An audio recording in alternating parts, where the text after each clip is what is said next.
Assalamualaikum warahmatullahi wabarakatuh. Perkenalkan, nama saya Olivia Mahfuzah. Saya ingin menjelaskan tentang menggali historis, sosiologis, politik, tentang ketahanan nasional dan bela negara.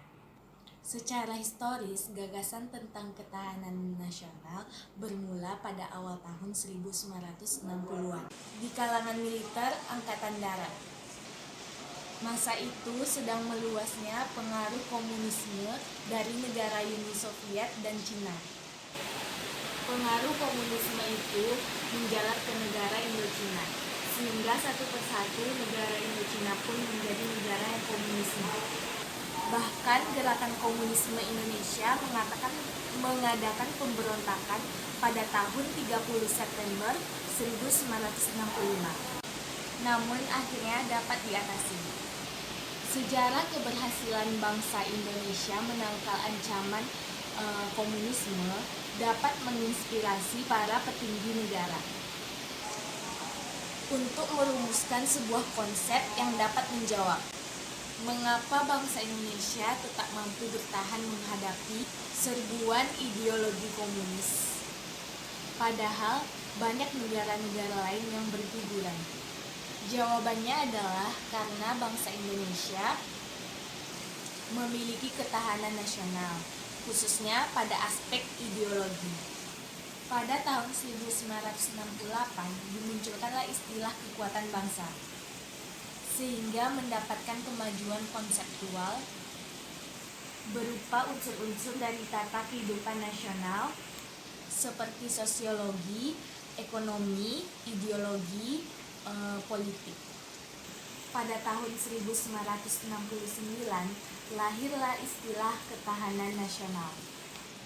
Akhirnya pada tahun 1972 dimunculkan konsepsi tentang ketahanan nasional yang telah diperbaharui. Pada tahun 1973 secara resmi konsep ketahanan nasional dimasukkan ke dalam GBHN. Berdasarkan perkembangan tersebut, kita dapat mengenal 3 konsepsi pertahanan nasional, yakni ketahanan nasional konsepsi 1968, ketahanan nasional konsepsi 1969, dan ketahanan konsepsi 1972.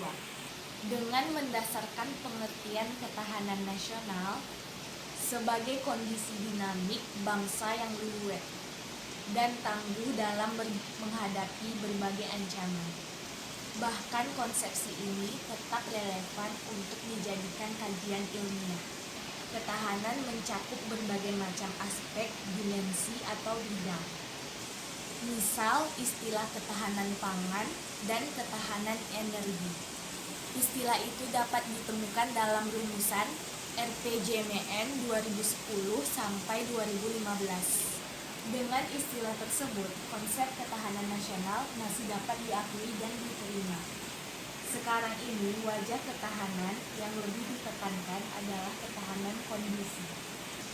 Oleh karena itu, penting bagi kita untuk mengetahui kondisi dari suatu wilayah atau daerah tertentu. Tinggi rendahnya ketahanan nasional amat dipengaruhi oleh unsur-unsur ketahanan nasional itu sendiri. Unsur tersebut dikenal di Indonesia sebagai astragarsa yang berarti 8 unsur, elemen atau faktor. Sekarang ini, Lemhanas RI sebagai lembaga negara yang mengembangkan konsep ketahanan nasional di Indonesia sudah membuat badan khusus yang bertugas mengukur tingkat ketahanan Indonesia. Badan ini dinamakan Laboratorium Pengukuran Ketahanan Nasional sebagai bagian dari Lemhanas RI. Demikianlah penjelasan dari saya. Lebih dan kurang saya mohon maaf. Wabillahi taufik wal hidayah. Wassalamualaikum warahmatullahi wabarakatuh.